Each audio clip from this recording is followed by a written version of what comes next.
இன்னைக்கு நம்ம செல்லாக்குட்டிக்கு ஒரு வார்டு சர்வீஸ் பண்ணி பார்த்துருவோமாங்க. ஆமாங்க. என்னோட செல்லாக்குட்டிக்கு வந்து பொதுவாக சொல்லுவாங்க தெரியுங்களா, வாய்கள் இருந்து விட்டால் அழுது விடும் என்று. அப்படி தான் என்னோட வாகனம். எனக்கு அப்படி தான் ரொம்ப பிடிக்கும். என்ன வாகனம் இப்போ உள்ள காலகட்டத்தில் ஏதாவது ஒரு வாகனம் வாங்கணும் அப்படின்னு சொன்னால் ஆப்ஷன் இல்லாத அளவுக்கு இருக்குது. ஆமாம், யமகா எனக்கு ரொம்பவே பிடிக்கும். ஆமாம், ஸ்டார்டிங்கில் வாங்கின வண்டியும் யமகா தான், இப்போ வச்சுக்கிறதும் அப்படி தான். இப்போ நோம்பு நேரத்தில் நம்ம என்ன பண்ணுறோம் அப்படின்னு சொன்னால், நிறைய ஊருக்கு வந்து இந்த வண்டியில் நம்ம பயணித்தோம். அது கழுகுறதுக்கோ ஆயில் சர்வீஸ் பண்ணுறதுக்கோ எதுக்குமே நேரம் இல்லைங்க. சரி, நோம்பு முடிஞ்சாவது பண்ணிவிடுவோம் அப்படின்னு சொல்லிட்டு ஒரு முடிவு பண்ணிவிட்டு நம்ம எடுத்துகிட்டு போயிட்டு நம்ம செல்லத்தை வாட்டர் சர்வீஸ்க்கு விட்டாச்சுங்க.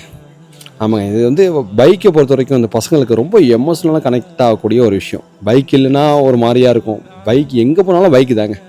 அந்தமாரி வந்து எனக்கு வந்து என்னோடய பைக் வந்து ரொம்ப எமோஷ்னலாக எனக்கு கனெக்ட் ஆகும். ஸோ நம்ம வாட்டர் சர்வீஸ்லாம் முடிச்சுட்டு அதுக்கப்புறம் ஆயில் சர்வீஸையும் விடுவோம். சொன்னால் எப்போ நான் ஆயில் மாற்றினேன் என்னங்கிறது எனக்கே தெரில. எவ்வளோ கிலோமீட்டர் ஓடிட்டு நான் அதை நான் பார்க்கல.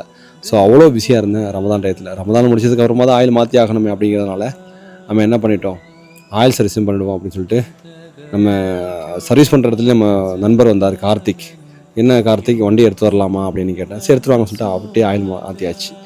மாற்றி நம்ம என்ன பண்ணுவோம், ஃபைனலாக எப்போதும் போல் பிளாக் டீயோட ஃபைனல் டச் முடிச்சாச்சுங்க. ஆமாம், நெக்ஸ்ட் ஒரு சூப்பர் விளாகில் பார்க்கலாம். நம்ம ஐடியோ ஃபாலோ பண்ண தொடர்ந்து தெரிஞ்சுருக்கேன். பாய் பாய்.